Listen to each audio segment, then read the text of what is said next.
Hi, I'm Will's Brain and I know I have too many plugins, but I still find my way around with this technique. I have tagged my plugins, separated by slashes from the original name. I'll show you. For example, if I want to integrate the Roland Xenology plugin into my system, I just have to add // instrument. And then later I use the filter in the FX browser to search for these tags. And find this plugin plus other plugins that also use this tag. But when I started tagging my plugins accordingly, I encountered the following problems.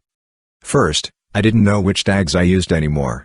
Second, I started using different tags for actually the same plugins.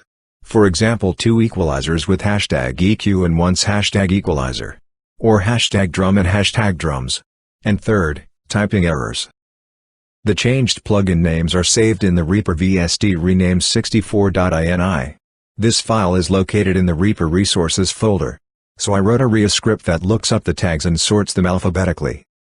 But to solve the problem with the different tags for the same kind of plugins, I created a smart folder for each tag. Now I can read the tags from the reaper-fx-folders.ini and compare them with the tags from the reaper-vstrenames64.ini file. And output the tags that are not the same in both files. Tip: you can sort your folders more easily with rearrange-fx. That's it with the video. Now a question for you, is this also possible in other DAWs? Write that in the comments. If you liked the video, give it a like, and if you don't want to miss any more videos then subscribe, and activate the bell. Bye.